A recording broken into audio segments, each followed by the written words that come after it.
If we have a stress strain diagram,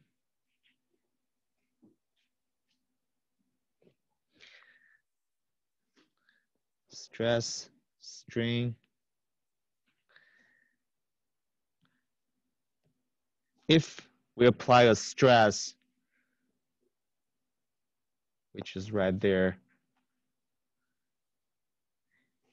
and the first step is to look at that stress level to see if we have plastic deformation or elastic deformation. If we have, in this case, we're gonna have plastic deformation, then we're gonna move on to step 2. And step 2 is to read out what is find the point on the X curve, on the curve. So this is the point X. Let's follow step 3. Step 3 is drawing a line that passes through the point X and parallel to that linear line. So I would join the parallel line.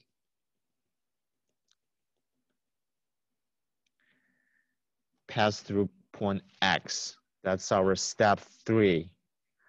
And for step 4, find the intersection point Y on X axis. This is point Y. And step 5 is to read what is the strain at that point. That is your plastic strain. When you release the load, that's how much you left. What's the change of length in strain remain in the material.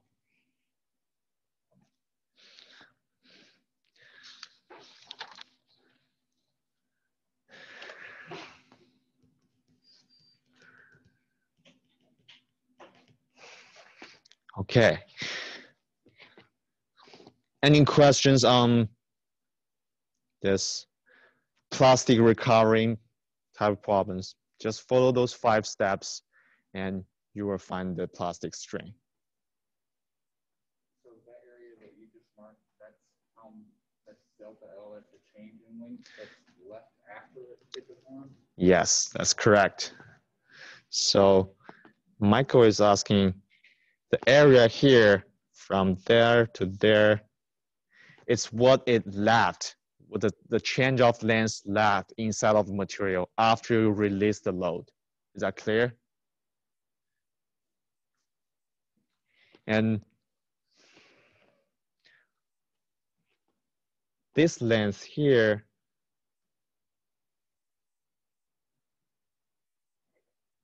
is how much it recovered. How much the material recovered after the load is released and how much it remains inside of material. Like we said, plastic deformation, it can't go back to its original shape and size anymore. It can recover partially. This is how much it covered. This is how much it remained.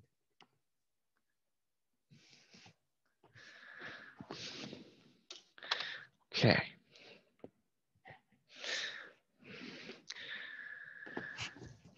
So next topic, I want to talk about something interesting about this when you cause a plastic deformation and what happens to that material.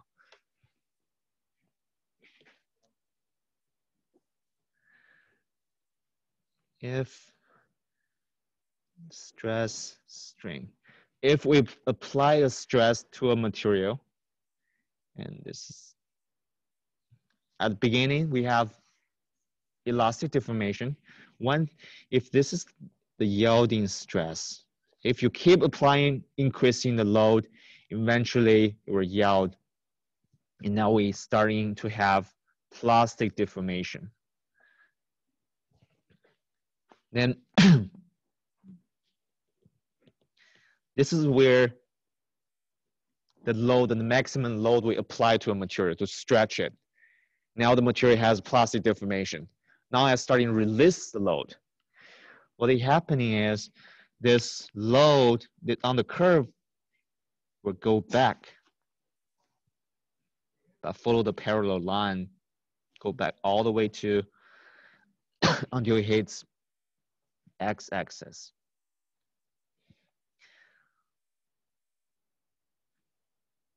That is when you unload.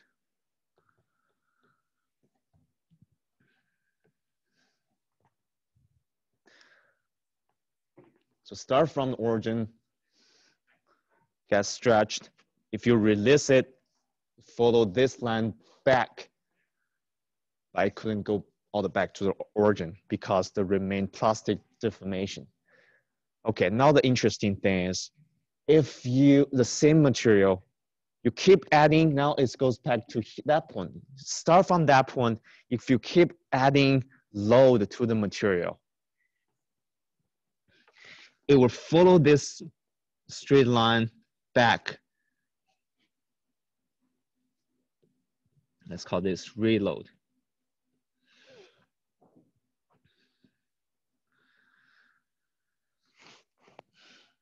Remember at the beginning we talked about if this material has the yielding stress at that point.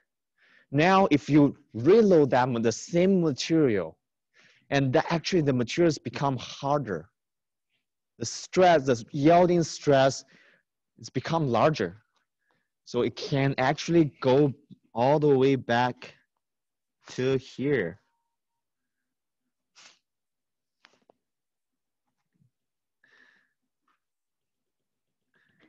Now this material has a new yielding stress. Let's call this sigma Y1. And if you keep adding load, it will deform passing that point, sigma Y1.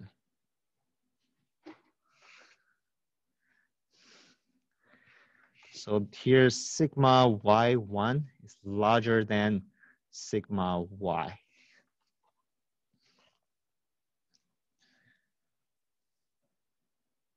Is that interesting? The same material, if you stretch it, cause plastic deformation, and you release the load, and you reload the load again, and the materials become harder. This is called string hardening. Remember when we introduced the stress strain diagram, I told you the names for different regions. There's a region called string hardening. Yes, this is what is the explanation of string hardening.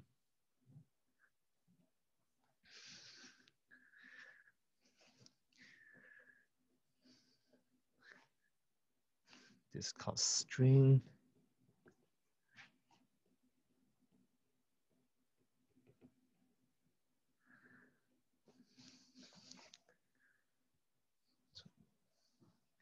And let me go back to the very beginning. Nope, it's not here.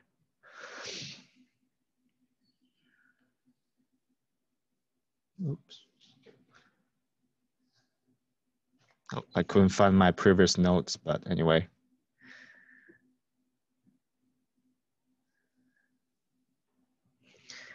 Any questions for string hardening? Keep in mind that yielding strength changed if you have this unload and reload. Okay. All right. Now the rest of the time we're gonna do some practice.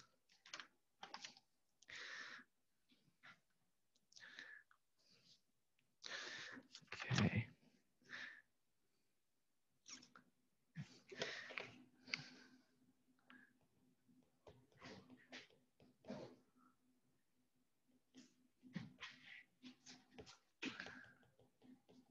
Okay, I'm gonna do the first problem. We're given, for the givens, we have a piece of copper. This is Cu. That copper has a length L0, which is 30 or 300 millimeters. And the load we apply to the copper, the stress we apply to the copper, it's 200 megapascal.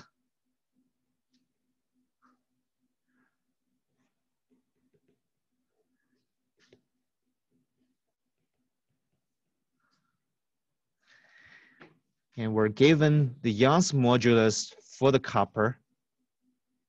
E is 110 gigapascal. This is for copper.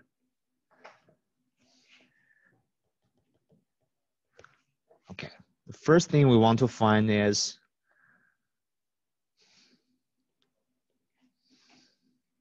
if the deformation is entirely elastic.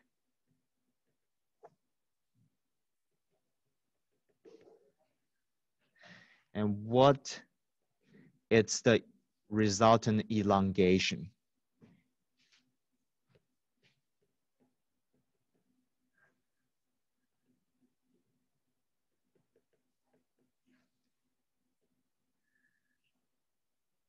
Which is delta L in millimeters. All right, that's the first question of this problem. The second question is, we want to find the total length. L1.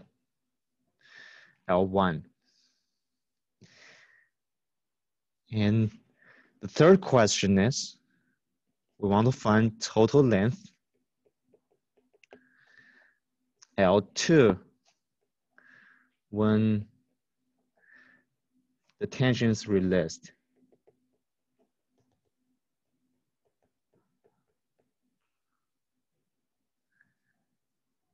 Okay.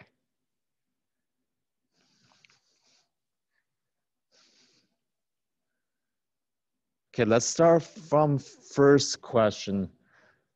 What would be the resultant delta L when this tension load is applied?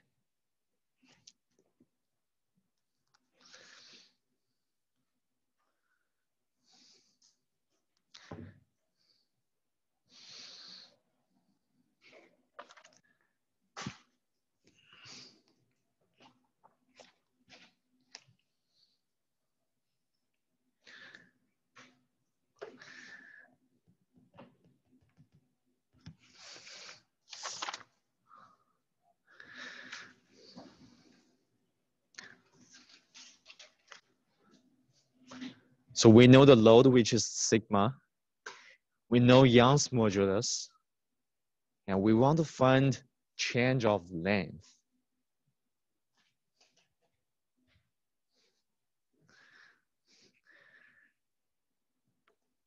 So let's start with what we are looking for. So we want to find change of length.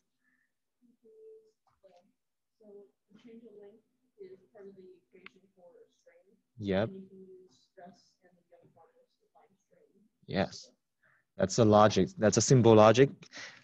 You saw this in the definition of strain. And the strain is inside of Hooke's law with Young's modulus. That is E equals. Then from there, you just need to find the strain first, then using the stress and strain and Young's modulus, you can solve strain, then come back, you can solve what is delta L, right? Okay, so by using what we know, we can find strain. By using Hooke's law, sigma can be written as epsilon can be written as sigma divided by Young's modulus. This has come from Hooke's law, a different form of Hooke's law. But keep that in mind, you can only use this Hooke's law in what region? Elastic region or linear region. And this problem particularly told you that it says if the deformation is entirely elastic. That's how that tells you you're allowed to use Hooke's law. If it doesn't say this, you can't use Hooke's law. You have to check, double check, make sure everything's in elastic region. But now, since everything's in elastic region, we can use Hooke's law to solve what is strain. The stress is 200 megapascal. The Young's modulus is 110 gigapascal.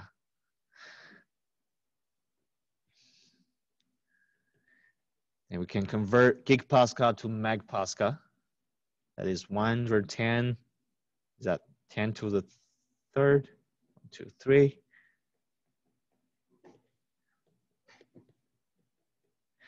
We can find strain. It's about 0.0018. Right. And from here, since we now know the strain, we can find what is change of length. Strain equals delta L divided by L0. We find delta L is L0 times epsilon, which is about 0.545 millimeters. So this is the change of length under that stress.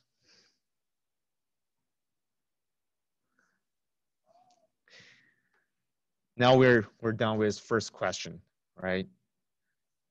We found what is the resultant change of length delta L, which is 0.4545 millimeters. And the second question is, what is total length L1 under that stress? That should be pretty easy. L1 is going to be just the original length plus the change of length under that stress.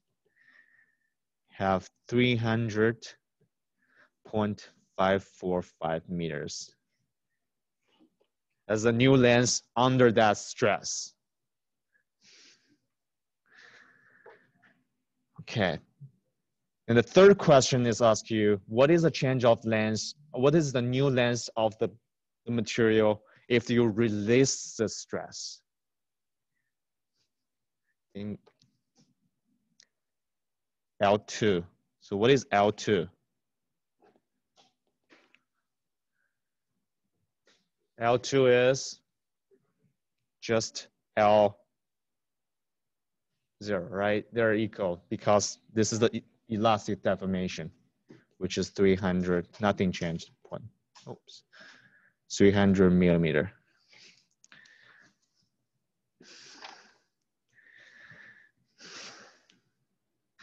Okay. Next, how many of you already have a textbook with you? Raise your hand if you have a textbook. Okay. I want you to, next practice we want to do is on your textbook, figure 6.12.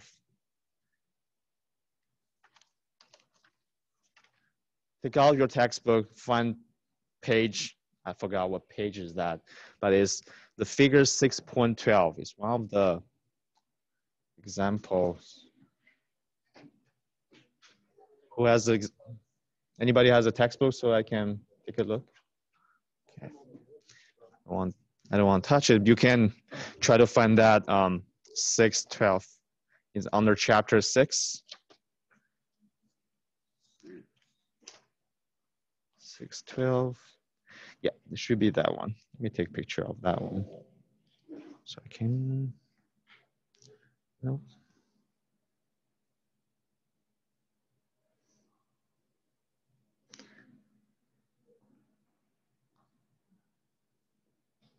Okay, thank you.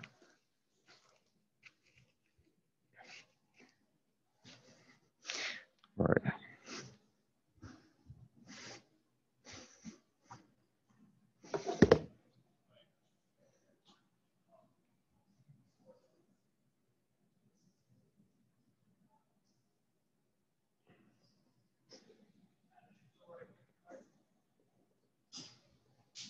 Okay. If you don't have a textbook, I will project this figure here.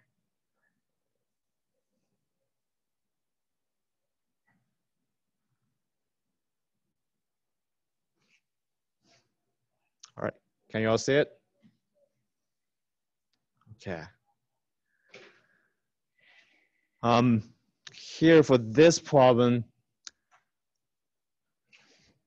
I want you to find out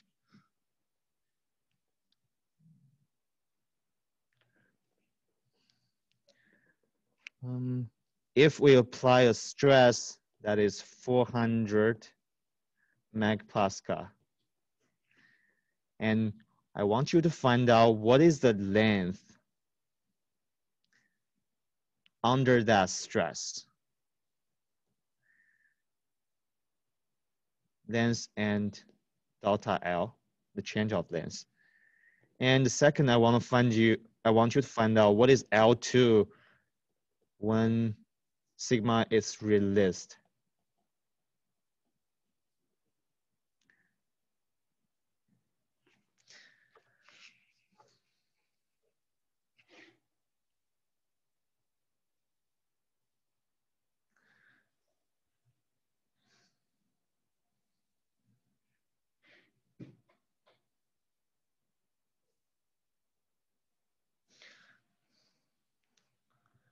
Okay, I want you to look at just first one, how to find L1 and delta L.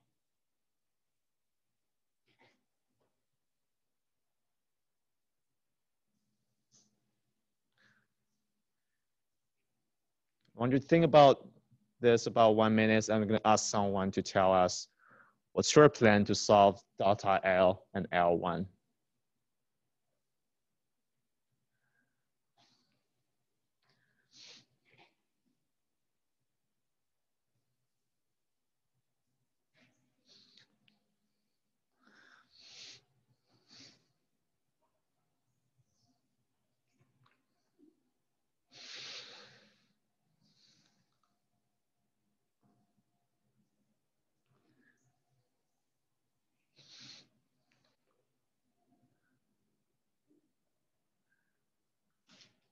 Okay, Michael, what's your plan to solve delta L and L1?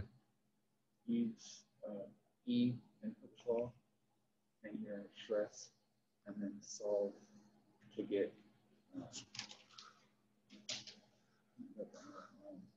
sigma. Okay. Okay. Epsilon.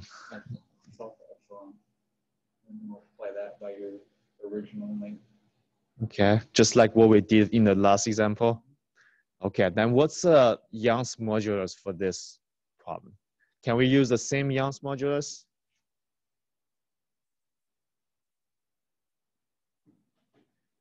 Okay, one thing is now we have the, it's a new problem with a stress strain diagram. First you need to check if we want to use the method we used in the last example, what is Young's modulus? Do we have the same Young's modulus? If you look at the stress strain curve, let me zoom up, zoom in a little bit.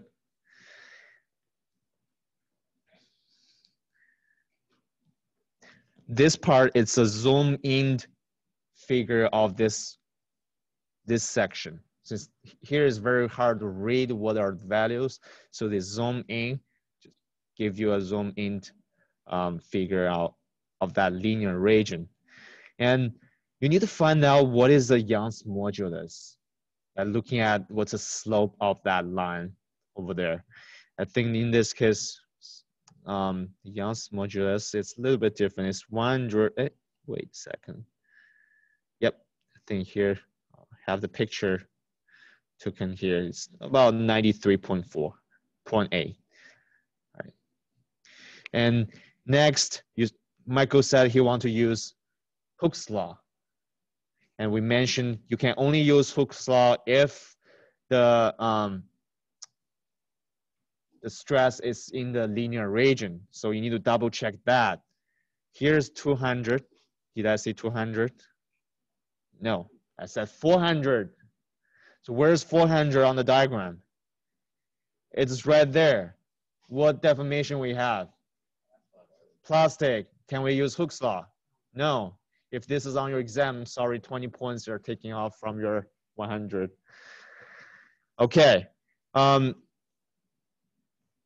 do we find change of length? Reading from diagram, right? We have the diagram here. 400 is here. You find out what is the strain. That is about 0.15. That's your strain. Use that number times the original length, it's just to 300 for this case. you can find out what is the change of length.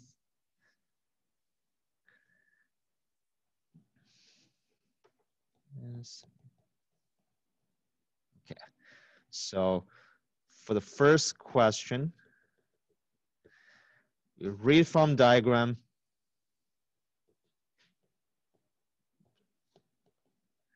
And we find out our strain, it's about 0.15. Of course, the change of length can be calculated as epsilon times L0, which is 300 times 0.15. That will give us 45 millimeters. So the new length under this stress is 300 plus 45. That is 345. Let me double check the units here. Strain, yep, it's 0.15. In that way, we can find out delta L and L1 very easily, just reading from the diagram, right? But first you need to check, is this in the plastic deformation or elastic deformation? All right, next we have question is to find out L2 when sigma is released. What should we do? The keyword, released. We need to use what? The 5-step method for plastic recovery. So go back to your notes and apply that method to see if you can find the L2 when the stress is released. Give you 1 minute, work on this.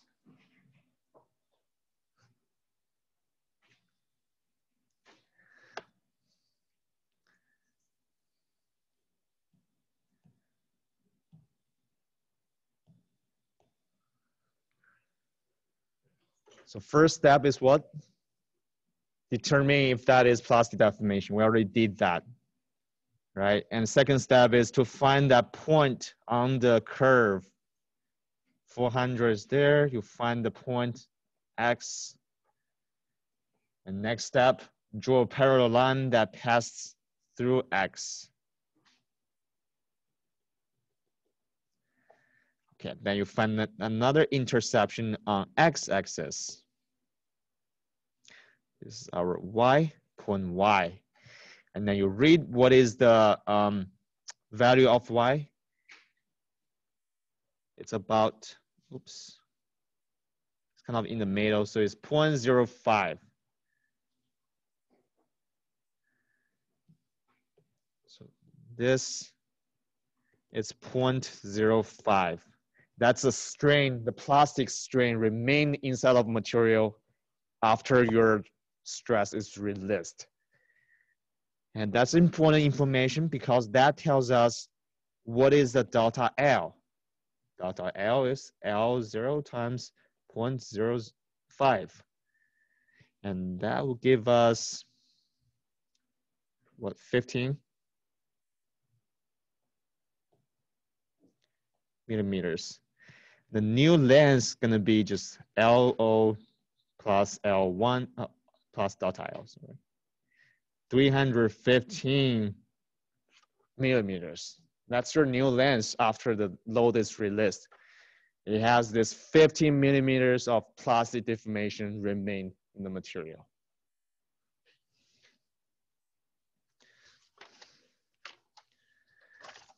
All right. Okay, that's some practice on what we learned so far. And next time on Friday, we're gonna work on Poisson's ratio and other mechanical properties. All right, and remember you have a homework due on Friday. Just one, how many of you already have a textbook? Raise your hand again. And how many of you already started on the homework? Raise your hand. Only 1, 2, 3. Since this is our first kind of paper homework, do you guys want extension on the homework? Oh, you're good with Friday. If you agree, just Friday as it is, raise your hand. If you want to Monday, raise your hand. Okay, that's the majority. Okay, let me move the due date to Monday at 4 p.m. Okay. With the original link stated in the problem, What? zero, Mm-hmm. it was 300. Yeah, those lengths are always given.